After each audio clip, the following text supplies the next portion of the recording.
Growing my own. No? Yes? Great. Okay, good. Growing up with two other brothers, being the youngest of three brothers, I got to watch a lot of what they did and learn from their actions. And I eventually learned what ticked my parents off. Words not to say, things not to do, and I began to learn that if my brothers would just shut up a lot of the time, their life would have been a lot easier. As a parent, we all have things that get under our skin more than others. For example, at my house, if one of the kids leaves a plate of food out or a bowl of food out, well, that really hacks me off. But I'm not going to go chase them down over it and make them come. I mean, I might sometimes, but it's a big deal. But it's not, okay? It just depends on my mood. But if you tell me that you're going to do something and you don't do it, every time I'm going to come find you. If you are at somebody's house, I will come pick you up to bring you back. So again, if you're a parent, you have things that kind of irk you more than others. And if you aren't a parent, you can probably recall what things made your parents more mad than others. Do you think God has one of those breaking point moments, I remember being at a long time ago, I was at a restaurant, and some things that irk me may not irk you as much. Everybody's different. Okay. I was at a restaurant. I'm sitting across from a table. There's a whole family of 5 there. I'm going to try and recall this the best that I can. But the waitress comes by, and she's collecting orders, and she gets the dad, she gets the mom, to the son, who is on his phone. And I can't make out what they're saying, but I see the dad, point to the waitress, and he's nodding his head, but he's still doing something on the phone. And then I guess he gives her the order, but the waitress asks him, and the dad says, "Hey, can you please answer her?" Waitress goes on her way, comes back to get the food order, and the kid hasn't looked up from his phone. And the dad says, "Hey, can you please give your order?" Okay. And I kid you not, the dad swiftly reaches over, grabs the phone. I hope it's shattered. But he looks at it and says, "Well, guess your phone's dead. Give her your order." And I thought, whoa, yes, that's what I want. Some of y'all might see that and think, well, that was uncalled for. Why would he break an $800 phone? And I'm thinking, man, you go, Dad. That might be a bit extreme. But some things that might be, everybody's different, I asked that question, what do you think would get on God's nerves more? Do you think that one sin might really just get under God's skin if he had skin? Do you think it would get under God's skin more than any other? And if your answer is, well, aren't all sins the same? I would challenge you to maybe give some more thought to that. Because in the Old Testament, if you tell a lie, that's probably going to be a penalty. And depending on what lie you told, you might pay a higher fine. But if you kill somebody, well, you're going to pay with your life. If you get a tattoo, I don't think there is a punishment for that. God just says, I don't like tattoos. I'm not saying about tattoos, okay? This is just an example. But so there are different rankings for sins in the Old Testament, and there's not much evidence that it changes when you get to the New Testament. So what sin do you think makes God's blood just boil? What kind of sin would make God so mad that he would destroy creation over it? There are moments in the text where God's plan doesn't go the way that he thought it was going to go. When you look at God's character in the Bible, it's really complex. It's hard to put God in a box and say, this is what God acts like. But as you read the Bible, you get kind of an idea of some of God's character traits. And like I said, there are moments when God sets things in motion and they don't seem to go the way that he desired, which is crazy because here you have the highest power. You are the creator of these things, and yet you're surprised when they don't go the way that you thought. You should have known that. You see times when God regrets what he's done. You see that, first example I can think of is the story of Samuel, when God sets Saul as king and then says that he regrets it. You'll see times when God can even be talked out of a plan that he's already decreed. I believe these moments teach us something about God's character. And this morning, I want to look at an instance where God's idea doesn't go the way that he expected it to go, and what makes God respond the way that he does, and what the outcome is. It's a very early story in our history, and it is, in my mind, an explicit example of how human behavior affects God. It is the story of the Great Flood. The story of the flood is the most important, or it's one of the most important stories in Genesis. And while it's not the longest in the book of Genesis, it does occupy a large portion. And it comes right on the heels of God's miraculous creation. The intent of the creation is unlike any other. Some people will say that, other religions have a creation story that's similar to yours, and they're right. But the differences between ours and theirs are significant. For example, unlike other creation stories, our God speaks creation into existence. And unlike other creation stories, our God is not flexing his muscles when he creates things. He is creating this beautiful world for man. It's a gift. Unfortunately, though, God's creation turns against him. You have the two people that God focuses on in the beginning, Adam and Eve, that hear God's declaration about this tree, and they disobey him. And then you have Adam and Eve's son, who decides to take life from his brother. And eventually things become so bad and corrupt that God just gets fed up. The story of the flood is a bit difficult to preach today because of how we as a society view this story. It's a horrific incident. I mean, this is a natural disaster, and yet most of us became introduced through the flood through what? Do you remember? Vacation Bible School. This is a horrific event. And yet most kids know this story because we paint it as murals on the wall. This is a horrific disaster. I mean, we're talking the loss of millions of lives, but it's so cute because of the animals. So it's a difficult story to look at, but it is an important story for us because it has a purpose in the narrative, but readers tend to get lost in all the gritty details. In fact, if I ever talk with somebody who is not a person of faith or just has questions about the Bible, this story always comes up. This one in Jonah. How do you explain how God makes the world in 7 days? Or, here are some things to consider. For the water to rise high enough, worldwide. Well, actually, let's stop there. Is it a worldwide flood or is it a regional flood? I mean, to Noah, it's worldwide, right? But he ain't the one writing the story. So, which one is it? If the water actually does go higher than the mountains worldwide, that would require the oceans to triple, I think, in volume in 150 days. And then shrink back to normal in virtually the same amount of time. Where did the water come from? I get it came from heaven, but that's a lot of water. And then where did it go when it receded in 150 days? That much water would cause atmospheric pressure to increase 850 times, I think. And at present, it would blot out the light of the sun. How could 8 people on the ark feed, I don't know, let's say 700 different animals, or 1,500, depending on who you're reading or what theory you want to go with. Let's just say 700 and be conservative. How can 8 people feed 700-ish animals? And then, where are you going to find the food to take care of all these animals? And the worst part, how are you going to clean up all the poop in all the cages? And where do you put all that poop?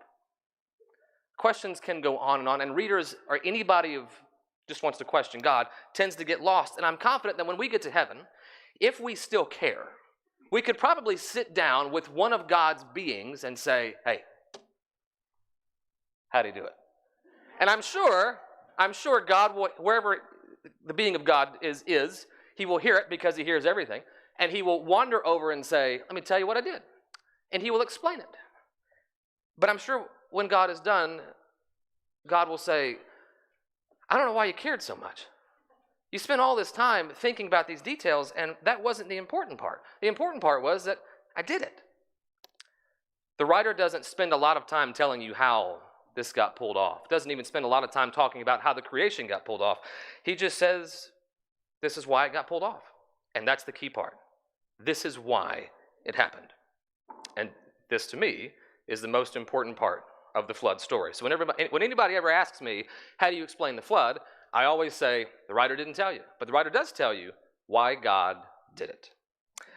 While the story of this disaster is hard to swallow, we can't forget in the previous chapters that God has been a lot more gracious towards sin than God needed to be. You remember the first thing that God told Adam and Eve was, don't eat of that tree, or what's going to happen to you? You'll die. I'm going to kill you if you eat that tree. Either I'm going to kill you or it's poisonous. Doesn't really happen, but you're going to die. And what happens to Adam and Eve when they eat it? I get they die eventually, and we can say that, but God's gracious. Cain kills his brother, and Cain should have died. But God lets him off. In fact, God even protects him. And these are really the only two stories we know, but there are other humans out there that God is interacting with. And yet, God seems to be gracious until a point. You have language in the beginning chapters. Eve saw that the fruit was pleasing despite what God had said. The sons of God saw that the daughters of men were beautiful. And what does God see? God sees that the wickedness of humans had become on the earth, that every inclination and the thoughts of the human heart was evil all the time. God saw that the earth was corrupt and full of violence. And God saw how corrupt the earth had become, for all the people on the earth had corrupted their ways. This seems to be the thing that really gets God going, is the violence. I remember traveling with my parents when I was a kid, and we would go as a family. So you got 3 kids and my parents in this minivan that my dad surprisingly drove. It drove minivans all my life. But I can travel with my 2 kids, and I get pretty frustrated within a couple of hours. That man, talking about my father, could hold his cool through wrestling in the back seat, because we didn't do seat belts back then. I'm joking, we did seat belts. Wrestling in the back seat, singing, playing games, talking nonstop. My dad would just keep his cool, and he'd focus on the road or listen to a book on tape, unless one thing got him, and that was yelling or screaming or loud noises. And you get about one free one, but if you do that twice, car is getting yanked to the side of the road, and we're getting threatened with, we're going back. It doesn't matter if we're almost to Disney World. We're going back. Stop yelling. There's something about that sound that just got to him. I think God experiences this similar breaking point in Genesis. And it's surprising because it comes so fast. God tells Noah, I'm going to put an end to all of them because my creation is filled with violence. And so God acts. But he doesn't just destroy mankind. When you read the story, he practically reverses his creation. And as you read through Genesis 7 through 8, you can see echoes of the creation that God made going backwards. You have 7 days mentioned 3 times. You have, with the storm, lights go out. One by one, things begin to be destroyed. Land is covered. Plants are gone. Birds of the air, gone. Livestock, man, every living thing is wiped out. Now we're going in reverse. And while you could say that there is this decreation happening, there is one thing that is not decreation, and that God is saving something. It is not a complete decreation because he is saving Noah and Noah's family because God saw him to be righteous. Noah walked with God. God gave Noah instructions, and Noah followed them. Noah was righteous. 4 times in 17 verses, Noah is righteous in God's eyes, and he's obedient. This is the example that God wants. This is why he made the world in the first place. So people would be obedient. It's a gift, but so people would be obedient to him and listen to him. This is where God wanted to start. And so for such a person, God begins a recreation. You have, when the storm is over, lights come back on, sun's back out. You have a spirit or wind hovering over the earth once again, as it happens in chapter 8. You have the waters beginning to recede, dry land once again becomes visible, plants start to show once again, creatures of the air begin to fly, living creatures begin to inhabit the earth, and man comes out onto the earth. We can read a little bit too much into that, but you get the idea. Now we're going back to the creation once again for this man, this righteous man and his family. And God makes a promise, I will never destroy the earth in this way again. This story does bring up a lot of interesting questions and scenarios, and it creates a lot of distractions for Christians and for non-Christians. I mean, for such a big event, it only takes up 4 pages. Really? You don't care to explain more? No, doesn't need to. For the people reading this book, the author did not intend for you to understand the hows and the wheres and the why. All the author wants you to understand is that it happened. This is what God did. The flood, in my opinion, shows two specific things. Let me go through these two and then we're done. First off, it shows you a part of God's character. What would possess God to destroy the very thing he just made? I have made a lot. I'm not a big Lego fan, but I've made a lot of big Legos. And I can't imagine, after I made one, destroying it. And then I can't imagine putting it back together. And yet, a God who has created something that's a lot more complex, something drove him to do this. And it's not just sin, it's not corruption, it's violence. In chapter 6, verse 11, the earth was corrupt in God's sight and full of violence. And I'm going to put an end to all the people, for the earth is filled with violence because of them. I am surely going to destroy both them and the earth. And Israel, reading this, would probably understand that though God is not going to do that again, what drove him to do it in the first place is probably something they want to avoid from here on out. Do not become a people of violence. If they are going to live under God's rule, that kind of behavior is not going to be tolerated. So for us, I get the United States is not as violent as some other countries can be, but we are violent. I'm hoping that nobody in this audience is out there physically harming people, but I don't want you to think that because you aren't out there physically attacking people, that you're off the hook. Because violence does not stick with or is not confined to simply beating people. It starts with simple slights. It starts with jealousy. It starts with envy. It starts with saying the wrong thing. It continues when we think that people aren't as good as we are. It continues when we think somebody's opinion doesn't matter or isn't as valuable as much as mine is. And so I get to speak over you, and I get to talk about what you think and what you do because, well, that's what you deserve because you don't know any better. I'm trying to help you. No. The world gets to act that way. God's people don't get to act that way. And church, I can tell you, Christian people get in a lot of tiffs, get in a lot of scuffles. I haven't said tiff or scuffle in a long time. I don't even know what those words mean. We get into a lot of fights over, well, somebody wants to talk about President Biden. Somebody wants to talk about former President Trump. Somebody wants to talk about gay and transgender rights.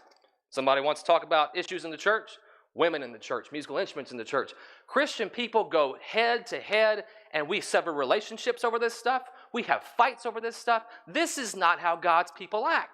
We know better than that. We can disagree, but we do not resort to an elevated argument that results in, I'm never talking to you again. You don't know anything. That's not how we act. Another part of the character that I think we see in this story is God's grace. As Clark was talking about, the story reveals what prompts God to choose to save others. It would be easy to say that living righteous and obedient lives, that's what saves us. But that does not fall in line with the stories of Genesis. It doesn't even fall in line with the stories of the Bible. Living righteous and obedient, well, that just got God's attention from Noah. But what saved Noah was God's grace. He just saved him because I can, and I'm going to. Noah became God's chosen like Israel did, like we did, because God is just gracious. He got no reason behind it. I am giving you unmerited favor, unmerited mercy, because I can. And it's God's grace that saved him for this new creation, and it's God's grace that saves us for this new creation. Revelation 21 talks about this new heaven and a new earth.